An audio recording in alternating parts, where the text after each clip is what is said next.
Hey people, it's Warren here again with Copeland Small Engine Repair. Welcome back to my channel. Today I'm going to give you a brief overview of how the starting system works on a Stihl backpack blower. This is a BR450C. And the way these things work, there's a tiny little electric motor in here. I've got the old motor right here. This is what the motor looks like. It's just a tiny little electric motor. It's just a positive and negative lead coming off of it.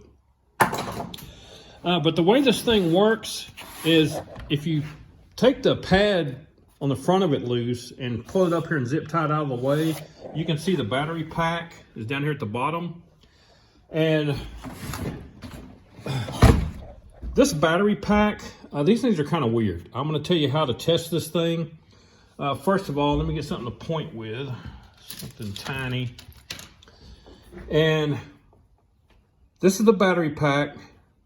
The large yellow cable, large yellow wire coming out that comes over here, and it's made it up to the large yellow wire that keeps going. It's just two terminals that are screwed together. This is the ground. Yellow is ground. The large gray wire coming out of the battery, it's connected to the other large gray wire that goes up front. This is the positive out of the battery. So yellow is ground, gray is positive. But if you take a digital meter and just put a meter on these two lugs, you won't see any voltage. The way this thing works, you know, like a zero turn, a ride mower, a generator, they have a starter solenoid somewhere in the system that only lets power go to the starter when you're pushing a button. Well, the starter solenoid, or relay if you want to call it, is built into this battery pack. And you will not see voltage at these terminals until you activate the battery pack. And the way this thing works is kind of weird. Since this is the battery, you already have power in here to operate the switch. So what do you got to do? You got to ground that switch. So this red wire, this tiny red wire that comes out and continues right here and disappears off into the machine, all that red wire goes up to this little button, the start button, when you push this button. And when you push this button, all it does, it grounds out this red wire. It just connects it to ground. And when you do that, it activates the battery pack, the little switch or whatever's in here, and then it will allow voltage to come out of this lead and go to the starter and turn the engine. Now, if you're testing this, you can unplug this little thing and you get a back probe kit.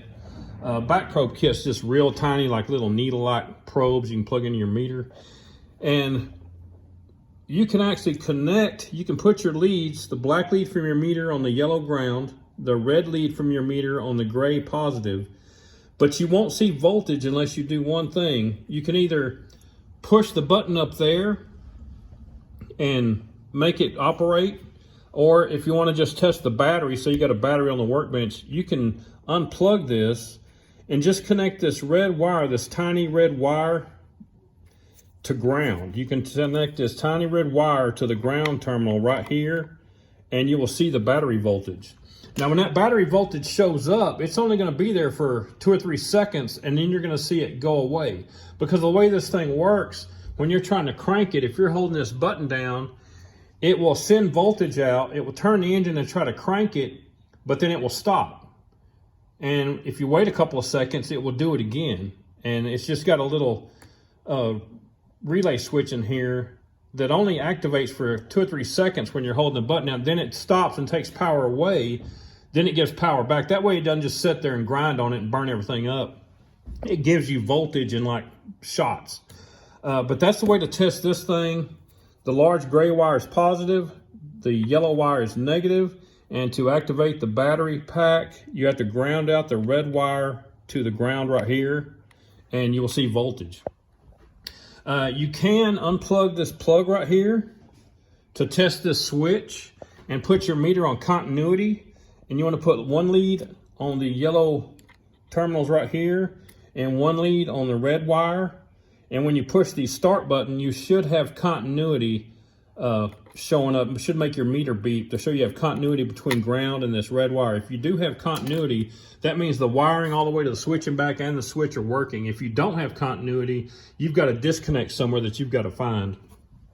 But that's all about the battery pack and how it works and how to check voltage. This thing has a charge coil on it. It has two coils. One coil creates the spark for the spark plug. The other smaller coil is the little charge coil that charges this battery while it's running. So if you want to check that, even if it won't crank with a starter, you can pull start it manually. And while it's running, you can put your ground lead on the ground terminal right here with the yellow cables, and you can back probe this plug right here on this orange cable, because this orange wire goes to the charge coil.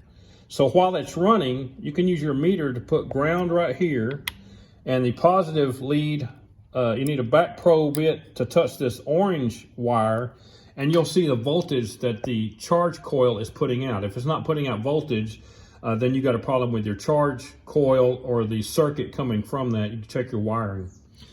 But that's how the battery works, the switch, the charge coil. The way the motor works, like I said, I showed you the old motor, and the motor is inside here. And it's got one lead. This lead right here is ground.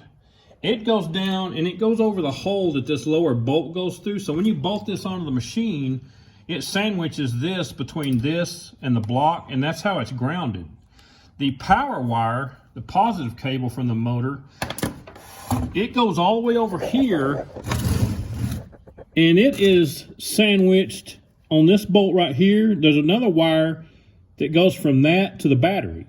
So that's how your motor gets battery power. The cable from the battery goes to this bolt right here, and this little cable right here goes to the same bolt. And when you tighten it down, it connects these two terminals, and that's how the battery power gets to the motor.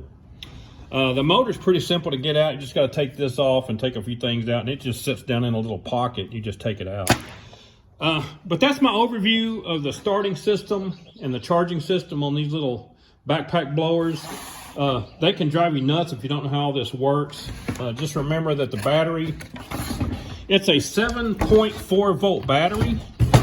So fully charged, this battery should be at about 8 volts. And you just got to remember that what activates this is this tiny red wire right here.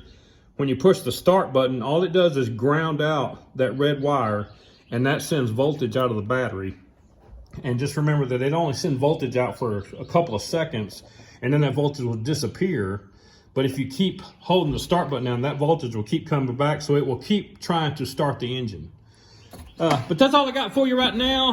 I'm going to call the customer and let them know this thing's ready. Catch me later.